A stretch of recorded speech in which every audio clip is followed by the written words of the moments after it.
صالحہ سعید کا بھی نام آتا ہے، ہم سب کو نام جانتے ہیں، ہم سب جانتے ہیں، یہ سب باتیں آئیں گی، آپ لوگ بھی جانتے ہیں۔ کسی کو بہت ڈر تھا میڈیا کو، چپ کرا ہوا تھا، لیکن یہ سب چیزیں سامنے آئیں گی۔ آپ اتنی لمبی چوری کرتے رہے، دوسروں کے اوپر الزام ڈالتے رہے، اور اتنی لمبی چوری کر کے چلے گئے تم۔ اربوں پتی بن گئی ہے فرح گجر، پرائیویٹ جہازوں میں جا رہی ہے۔ 1,62,00,000 روپے کا آپ کسی اور کو جانتے ہیں کہ جس کے پاس ہینڈ بیگ ہو؟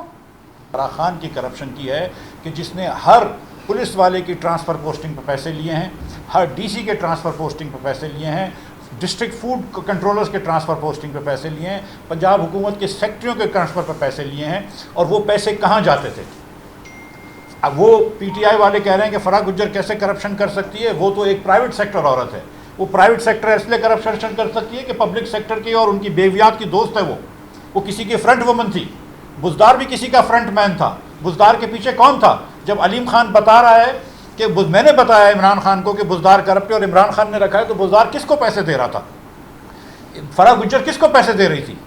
وہ لوگ بھی تو، مالکان بھی تو سامنے آئیں گے نا۔ اگر فرح گجر نے، کل تصویر آئی ہے پنجاب حکومت کے جہاز میں وہ جا رہی ہے، اس کے ہاتھ میں جو بیگ تھا، اور یہ میں آپ کو بتا رہا ہوں $90,000 کا، یعنی کہ 1,62,00,000 روپے کا بیگ لے کے جا رہی ہے۔ یہ وہ حکومت ہے جس نے، جو آج مصدق ملک نے بات کری کہ روپے کو 8 کا کر دیا، آپ سے کہا کہ 2 روٹی کی جگہ 1 روٹی پہ اکتفا کریں، آپ کو 1 روٹی پہ لے کر آئے، آٹا مہنگا کرا، چینی مہنگی کری، اور فرح گجر کا ہینڈ بیگ 1,62,00,000 روپے کا ہے۔